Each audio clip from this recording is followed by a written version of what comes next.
ಹರಿ ಓಂ ಶ್ರೀ ಗುರುಭ್ಯೋ ನಮಃ. ರಾಮಾನುಜದಯಾ ಪಾತ್ರಂ ಜ್ಞಾನವೈರಾಗ್ಯಭೂಷಣಂ ಶ್ರೀಮದ್ ವೆಂಕಟನಾಥಾರ್ಯಂ ವಂದೇ ವೇದಾಂತದೇಶಿಕಂ. ಎಲ್ಲರಿಗೂ ನಮಸ್ಕಾರ. ಈ ದಿನ ಪಾದುಕಾ ಸಹಸ್ರದ 110ನೆಯ ಪದ್ಯ ಸಮರ್ಪಣಾ ಪದ್ಧತಿ. ಈ ಪದ್ಧತಿಯಲ್ಲಿ ನಾವು ಶ್ರೀಮದ್ ವಾಲ್ಮೀಕಿ ರಾಮಾಯಣದ ಸೂಕ್ಷ್ಮಾತಿ ಸೂಕ್ಷ್ಮ ವಿಷಯಗಳನ್ನು ತಿಳಿದುಕೊಳ್ತಾ ಇದ್ದೇವೆ. ಈ ದಿನದ ಪದ್ಯ ಹೀಗಿದೆ. ಪಾದಾವನಿ ಪ್ರಭುತರಾನ್ ಅಪರಾಧ ವರ್ಗಾನ್ ಸೋಡುಂ ಕ್ಷಮಾ ತ್ವಮಸಿ ಮೂರ್ತಿಮತಿ ಕ್ಷಮೈವ ಯತ್ವಾ ವಿಹಾಯ ನಿಹತಾಃ ಪರಿಪಂಥನಸ್ತೆ ದೇವೇನ ದಾಶರಥಿನಾ ದಶಕಂಠ ಮುಖ್ಯಾಃ. ಪ್ರತಿಯೊಂದು ಪದದ ಅರ್ಥ ಹೀಗಿದೆ. ಪಾದಾವನಿ, ಓ ಪಾದುಕೆಯೇ, ತ್ವಂ ನೀನು, ಪ್ರಭುತರಾನ್ ಗುರುತರವಾದ ಅಪರಾಧ ವರ್ಗಾನ್ ಅಪರಾಧಗಳನ್ನು ಸೋಡುಂ ಸಹಿಸಿಕೊಳ್ಳಲು, ಮೂರ್ತಿಮತಿ ಕ್ಷಮೈವ ತಾಳ್ಮೆಯೇ ಮೂರ್ತಿವೆತ್ತಂತೆ, ಕ್ಷಮಾ ಅಸಿ ಕ್ಷಮಿಸಲು ಸಮರ್ಥಲಾಗಿದ್ದೀಯಾ.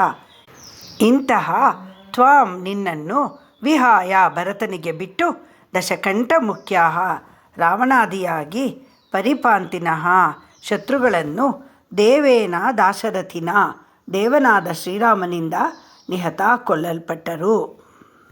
ಗೋದಾ ಕಸ್ತೂರಿಯವರ ಕನ್ನಡದ ಪದ್ಯ ಹೀಗಿದೆ. ದುರ್ದಮ್ಯವಹ ಅಪರಾಧ ಸಹಸ್ರಗಳ ಸಹಿಸಿ ಕ್ಷಮೆಯೇ ರೂಪವಾಂತಿರುವ ನಿನ್ನಂ ಭರತೆಗೊಪ್ಪಿಸಿ ತಾಂ ನಡೆದಂ ರಾಮ ಶತ್ರು ನಿಗ್ರಹಕ್ಕೆ. ಶಿಷ್ಟ ಪರಿಪಾಲನೆಗಾಗಿ ದುಷ್ಟರ ನಿಗ್ರಹವಾಗಬೇಕಾಗಿತ್ತು. ಇಂತಹ ಸಮಯದಲ್ಲಿ ಪಾದುಕಾದೇವಿಯಂತಹ ಕ್ಷಮೆಯಾಧರಿತ್ರಿ ಎನ್ನುವಂತಹ ಕ್ಷಮೆಯೇ ಪ್ರತಿರೂಪವಾದ ಪಾದುಕಾದೇವಿಯು ಜೊತೆಗಿದ್ದಿದ್ದರೆ ರಾಮನಿಗೆ ರಾವಣಾದಿ ರಾಕ್ಷಸರನ್ನು ಕೊಲ್ಲಲು ಕಷ್ಟವಾಗುತ್ತಿತ್ತು. ಹಾಗಿದ್ದರಿಂದಲೇ ಪಾದುಕೆಗಳನ್ನು ಭರತನ ಜೊತೆ ಕಳಿಸಿಕೊಟ್ಟು ಶ್ರೀರಾಮನು ಶೀಘ್ರವಾಗಿ ಸೇತುವೆಯನ್ನು ಕಟ್ಟಿ ರಾವಣಾದಿ ಶತ್ರುಗಳನ್ನು ಕ್ಷಣ ಮಾತ್ರದಲ್ಲಿ ಜಯಿಸಿಬಿಟ್ಟನು ಎಂದು ಹೇಳುತ್ತಿದ್ದಾರೆ ಶ್ರೀ ವೇದಾಂತ ದೇಶಿಕರು. ಶ್ರೀರಾಮಚಂದ್ರನು ಕಾರುಣ್ಯದ ಕಡಲಾಗಿದ್ದರೂ ಕೆಲವೊಮ್ಮೆ ದುಷ್ಟರ ದುಷ್ಟ ಕಾರ್ಯಗಳನ್ನು ಸಹಿಸಿಕೊಳ್ಳದೆ ಶಿಕ್ಷೆ ಕೊಡಬೇಕಾಗುತ್ತದೆ. ಆದರೆ ಕ್ಷಮೆಯೇ ಮೂರ್ತಿವತ್ತಂತಹ ಸೀತೆಯು ಪಾದುಕಾದೇವಿಯು ರಾಮನ ಜೊತೆಯಲ್ಲಿ ಇದ್ದಿದ್ದರೆ ರಾವಣಾದಿ ರಾಕ್ಷಸರ ವಧೆ ಸುಲಭವಾಗಿ ಆಗುತ್ತಿರಲಿಲ್ಲ. ರಾವಣನನ್ನು ಕೊಲ್ಲಲು ರಾಕ್ಷಸರನ್ನು ನಿರ್ನಾಮ ಮಾಡಲು ಮನಸ್ಸಾಗದೆ ಅವರನ್ನು ಕ್ಷಮಿಸಿ ರಾಘವನು ಹಿಂತಿರುಗಿ ಬಿಡುತ್ತಿದ್ದನೇನೋ. ಆದ್ದರಿಂದ ಪಾದುಕಾದೇವಿಯನ್ನು ಭರತನಿಗೆ ಬಿಟ್ಟುಕೊಟ್ಟು ಕಾಡಿಗೆ ತೆರಳಿದ್ದರಿಂದ ರಾವಣಾದಿ ರಾಕ್ಷಸರ ವಧೆ ಸಾಧ್ಯವಾಯಿತು ಎಂದಿದ್ದಾರೆ ಶ್ರೀ ವೇದಾಂತ ದೇಶಿಕರು. ಇಂತಹ ಅನೇಕ ಕ್ಷಮಾದಾನ ಪ್ರಸಂಗಗಳನ್ನು ನಾವು ರಾಮಾಯಣದಲ್ಲಿ ನೋಡ್ತೇವೆ. ಮಹಾಲಕ್ಷ್ಮಿ ಸಮಾನಳಾದ ಸೀತೆ ಜೊತೆಯಲ್ಲಿ ಇದ್ದುದರಿಂದ ಕಾಕಾಸುರನಿಗೆ ಕ್ಷಮೆ ದೊರೆಯಿತು, ಬ್ರಹ್ಮಾಸ್ತ್ರದಿಂದ ಬಿಡುಗಡೆ ದೊರೆಯಿತು. ಸೀತೆಯ ಆಭರಣಗಳನ್ನು ಜೋಪಾನವಾಗಿಟ್ಟು ಶ್ರೀರಾಮನಿಗೆ ತಲುಪಿಸಿ ಅವನ ಕಾರ್ಯದಲ್ಲಿ ನೆರವಾದ ಸುಗ್ರೀವನಿಗೆ ರಾಜ್ಯ ಪ್ರಾಪ್ತವಾಯಿತು. ಹೆಂಡತಿಯೂ ಮತ್ತೆ ದೊರೆತಳು. ಸೀತೆಯ ಪರವಾಗಿ ನಿಂತಿದ್ದ ವಿಭೀಷಣನಿಗೆ ಅವನ ಕುಟುಂಬಕ್ಕೆ ಐಶ್ವರ್ಯ ತುಂಬಿದ ಲಂಕೆಯೇ ದೊರೆಯಿತು. ವಾಲಿಗೆ ಸೀತೆಯ ಕೃಪಾಕಟಾಕ್ಷ ದೊರೆಯಲಿಲ್ಲ. ಶೂರ್ಪಣಖಿ ಸೀತೆಯನ್ನು ಬಿಟ್ಟು ರಾಮನನ್ನು ಬಯಸಿ ಗತಿಗೆಟ್ಟಳು, ವಿರೂಪ ಹೊಂದಿದಳು. ಇನ್ನು ರಾವಣ ಸೀತೆಯನ್ನು ಹಿಂಸೆ ಮಾಡಿದ. ಬಂಧನದಲ್ಲಿಟ್ಟು ಶ್ರೀರಾಮನನ್ನು ಬಿಟ್ಟು ಪರಿತಪಿಸುತ್ತಿದ್ದ ಸೀತೆಯ ಕಟಾಕ್ಷ ಬಯಸಿದ, ನಿರ್ನಾಮವಾಗಿ ಹೋದ. 13ನೇ ವಯಸ್ಸಿನ ಶ್ರೀರಾಮ ಅಯ್ಯೋ ಪಾಪ ಎಂದು ಮಾರೀಚನನ್ನು ಕ್ಷಮಿಸಿ ಮಾನವಾಸ್ತ್ರದಿಂದ ದೂರ ಸಮುದ್ರಕ್ಕೆ ಎಸೆದು ಪ್ರಾಣ ಉಳಿಸಿದ್ದ. ಕೈಕೇಯಿಯ ಮಂಥರೆಯ ಅಪರಾಧಗಳು ರಾಮನ ಮನಸ್ಸಿಗೆ ಬರಲೇ ಇಲ್ಲ. ರಾವಣನ ತಪ್ಪುಗಳನ್ನೆಲ್ಲ ಕ್ಷಮಿಸಿ ಅವನಿಗೆ ಸೀತೆಯನ್ನು ಬಿಟ್ಟು ಏನು ಬೇಕಾದರೂ ಕೊಡಲು ಸಿದ್ಧನಿದ್ದನು ಶ್ರೀರಾಮ.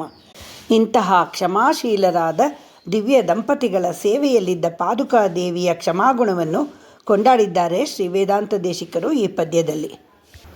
ಕ್ಷಮಾದೇವಿಯಾದ ಪಾದುಕಾದೇವಿಯು ಶ್ರೀರಾಮನ ಜಾಗದಲ್ಲಿ ಸಿಂಹಾಸನದ ಮೇಲಿದ್ದುದರಿಂದಲೇ ಮಂಥರೆ ಕೈಕೇಯಿ ಅಪರಾಧಗಳನ್ನು ಮಾಡಿಯೂ ಉಳಿದರು. ಇಲ್ಲದೇ ಹೋಗಿದ್ದರೆ ಶ್ರೀರಾಮ ಸೀತೆ ಲಕ್ಷ್ಮಣರನ್ನು ಕಾಡಿಗೆ ಕಳುಹಿಸಲು ಕಾರಣರಾದ ಮಂಥರೆ ಕೈಕೇಯಿಯರನ್ನು ಅಯೋಧ್ಯಾವಾಸಿಗಳು ಉಳಿಸುತ್ತಿರಲಿಲ್ಲ. ಹೆಣ್ಣು ಮಕ್ಕಳನ್ನು ಕ್ಷಮೆಯಾಧರಿತ್ರಿ ಎಂದು ಕ್ಷಮೆಯಲ್ಲಿ ಭೂಮಿಗೆ ಸಮಾನ ಎನ್ನುತ್ತಾರೆ. ಸೀತಾದೇವಿಯು ರಾವಣನ ಬಂಧನದಲ್ಲಿ ಅಶೋಕವನದಲ್ಲಿದ್ದಾಗ ಅವಳ ಕಾವಲಿಗಿದ್ದ ರಾಕ್ಷಸಿಯರು ಅವಳಿಗೆ ತುಂಬ ಹಿಂಸೆ ಕೊಡುತ್ತಿದ್ದರು. ಒಮ್ಮೆ ಅವರ ಕ್ರೂರವಾದ ಮಾತುಗಳನ್ನು ಸಹಿಸಿಕೊಳ್ಳಲಾರದೆ ಸೀತೆ ಆತ್ಮಹತ್ಯೆ ಮಾಡಿಕೊಳ್ಳಬೇಕೆಂದು ನಿರ್ಧಾರ ಮಾಡಿದಳು. ಆತ್ಮಹತ್ಯೆಗೆ ಬೇಕಾದ ವಸ್ತುಗಳು ಯಾವುದೂ ಅವಳ ಹತ್ತಿರ ಇರಲಿಲ್ಲ. ಆದ್ದರಿಂದ ಒಮ್ಮೆ ಆ ರಾಕ್ಷಸಿಯರು ನಿದ್ರೆ ಮಾಡುತ್ತಿರುವಾಗ ತಪ್ಪಿಸಿಕೊಂಡು ಸ್ವಲ್ಪ ದೂರ ಬಂದು ಒಂದು ಶಿಂಶುಪ ವೃಕ್ಷದಡಿಯಲ್ಲಿ ನಿಂತು ತನ್ನ ನೀಳವಾದ ಕೂದಲನ್ನು ಮರದ ಕೊಂಬೆಗೆ ಸುತ್ತಿ ಇನ್ನೇನು ತನ್ನದೇ ಕೂದಲಿನಿಂದ ನೇಣು ಬಿಗಿದುಕೊಳ್ಳಬೇಕು ಎನ್ನುವಷ್ಟರಲ್ಲಿ ಸೀತೆಯನ್ನು ಹುಡುಕಲು ಅಲ್ಲಿಗೆ ಬಂದಿದ್ದ ಹನುಮಂತ ಅವಳನ್ನು ಕಾಪಾಡುತ್ತಾನೆ.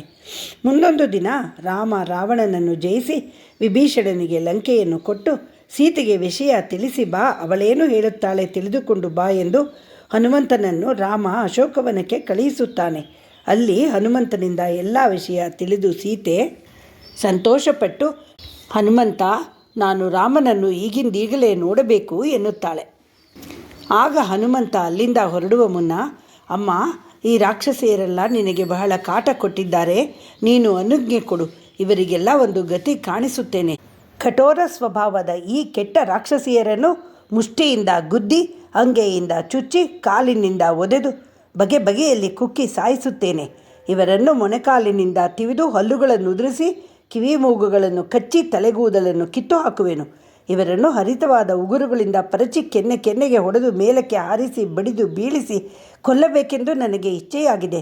ನಿನಗೆ ಕೆಡುಕು ಮಾಡಿದ ಈ ಪಾಪಗಳನ್ನು ನಾನಾ ಬಗೆಯ ಚಿತ್ರಹಿಂಸೆಗಳಿಂದ ಸಾಯಿಸಬೇಕೆಂದು ಉದ್ದೇಶಿಸಿದ್ದೇನೆ. ದೇವಿ, ನನಗೆ ಅನುಮತಿಯನ್ನು ಕೊಡು ಎನ್ನುತ್ತಾನೆ. ಆಗ ಜನಕನಂದಿನಿಯೂ ಕೀರ್ತಿಶಾಲಿನಿಯೂ ಆದ ವೈದೇಹಿಯು, ಅಪ್ಪ ಹನುಮಂತ, ಇವರೆಲ್ಲರೂ ರಾಜನಿಗೆ ಅಧೀನರಾಗಿ ರಾಜಾಜ್ಞೆಯಂತೆ ನಡೆಯತಕ್ಕವರು, ಇನ್ನೊಬ್ಬರಿಗೆ ವಿಧೇಯರಾಗಿ ವರ್ತಿಸಬೇಕಾದ ದಾಸಿಯರು. ಇವರ ಮೇಲೆ ಯಾರಾದರೂ ಕೋಪಿಸಬಹುದೇ? ರಾವಣನ ಆಜ್ಞೆಯಂತೆ ಈ ರಾಕ್ಷಸಿಯರು ನನ್ನನ್ನು ಹೆದರಿಸುತ್ತಿದ್ದರು. ಅವನು ಹತನಾದ ಮೇಲೆ ವಾನರೋತ್ತಮ, ಇವರು ಎಂದಿಗೂ ನನ್ನನ್ನು ಹಿಂಸಿಸುವುದಿಲ್ಲ. ಪಾಪಾನಾಂ ವಾ ಶುಭಾನಾಂ ವಾ ವದಾರ್ಹಾಣಾಂ ಪ್ಲವಂಗಮ ಕಾರ್ಯಂ ಕರುಣಮಾರ್ಯೇಣ ನ ಕಶ್ಚಿನ್ನಾಪರಾಧ್ಯತಿ. ಇಷ್ಟರ ಮೇಲೆ ಹನುಮಂತ, ಜನರು ಕೆಟ್ಟವರಾಗಲಿ ಒಳ್ಳೆಯವರಾಗಲಿ ವದಾರ್ಹರೇ ಆಗಿರಲಿ ಅವರ ವಿಷಯದಲ್ಲಿ ಕರುಣೆಯನ್ನು ತೋರುವುದೇ ಸಜ್ಜನರ ಕರ್ತವ್ಯ. ಈ ಲೋಕದಲ್ಲಿ ತಪ್ಪು ಮಾಡದವರು ಯಾರೂ ಇಲ್ಲ, ಆದ್ದರಿಂದ ಇವರನ್ನು ಬಿಟ್ಟು ಬಿಡು ಎನ್ನುತ್ತಾಳೆ. ಆಗ ಹನುಮಂತ, ಅಮ್ಮ, ನೀನು ಶ್ರೀರಾಮಚಂದ್ರನಿಗೆ ಅನುರೂಪಳಾದ ಪತ್ನಿ, ನೀನೇ ಧನ್ಯಳು ಎನ್ನುತ್ತಾನೆ. ಮಹಾಭಾರತದಲ್ಲೂ ಸಹ ದ್ರೌಪದಿ ದೇವಿಯು ಅಶ್ವತ್ಥಾಮನು ಅವಳ 5 ಮಕ್ಕಳನ್ನು ನಿದ್ರೆಯಲ್ಲಿದ್ದಾಗ ಬರ್ಬರವಾಗಿ ಕೊಂದಿದ್ದರೂ ಅವನನ್ನು ಹಿಡಿದು ತಂದ ಭೀಮಾರ್ಜುನರಿಗೆ ಅಶ್ವತ್ಥಾಮನನ್ನು ಬಿಟ್ಟು ಬಿಡಿ ಎಂದು ಕ್ಷಮಿಸಿಬಿಡುತ್ತಾಳೆ. ಇದಲ್ಲವೇ ಕ್ಷಮೆ ಎಂದರೆ? ಹಾಗೆ ಪಾದುಕಾದೇವಿಯು ಹತ್ತಿರ ಇದ್ದಿದ್ದರೆ ಶ್ರೀರಾಮಚಂದ್ರ ದುಷ್ಟ ರಾವಣ ಹಾಗೂ ಇತರ ರಾಕ್ಷಸರನ್ನು ಹೀಗೆ ವಧೆ ಮಾಡಲು ಸಾಧ್ಯವಾಗುತ್ತಿರಲಿಲ್ಲವೇನೋ? ಆದ್ದರಿಂದ ಕ್ಷಮಾಶೀಲಳಾದ ಪಾದುಕಾದೇವಿಯನ್ನು ಭರತನ ಜೊತೆ ಕಳುಹಿಸಿಕೊಟ್ಟು ಶ್ರೀರಾಮ ದುಷ್ಟ ಶಿಕ್ಷೆ ಮಾಡಲು ಅನುಕೂಲವಾಯಿತು ಎನ್ನುತ್ತಾರೆ ಶ್ರೀ ವೇದಾಂತ ದೇಶಿಕರು. ಇನ್ನು ಪಾದುಕಾದೇವಿಯನ್ನು ನಮ್ಮಾಳ್ವಾರರ ಸ್ವರೂಪ ಎಂದು ತೆಗೆದುಕೊಂಡರೆ ತಮ್ಮ ಶಿಷ್ಯರುಗಳ ತಪ್ಪುಗಳನ್ನು ಮನ್ನಿಸಿ ಅವರನ್ನು ತಿದ್ದಿ ತೀಡಿ ಸಂಸ್ಕಾರ ಕೊಟ್ಟು ಭಗವಂತನಿಗೆ ಶರಣಾಗುವಂತೆ ಮಾಡಿ ಭಗವಂತನ ಕೃಪಾ ಕಟಾಕ್ಷಕ್ಕೆ ಅನುವು ಮಾಡಿಕೊಡುತ್ತಾರೆ. ಪಯನನ್ರಾಗಿಲುಂ ಪಾಂಗಲ್ಯರನ್ನಾಗಿಲುಂ ಶೆಯಲ್ ನನ್ರಾಗ ತಿರುತ್ತಿ ಪಡಿಕೊಳ್ಳ್ವಾನ್ ಎನ್ನುವಂತೆ ಆಳ್ವಾರರ ಜೊತೆಗಿದ್ದರೆ ಭಗವಂತನ ಅನುಗ್ರಹ ಸಿಕ್ಕಿಯೇ ಸಿಗುತ್ತದೆ ಎನ್ನುತ್ತಾರೆ ಶ್ರೀ ವೇದಾಂತ ದೇಶಿಕರು. ಶ್ರೀ ನಿಗಮಾಂತ ಮಹಾದೇಶಿಕಾಯ ನಮಃ. ಶ್ರೀ ರಂಗನಾಥ ದಿವ್ಯಮಣಿ ಪಾದುಕಾಭ್ಯಾಂ ನಮಃ.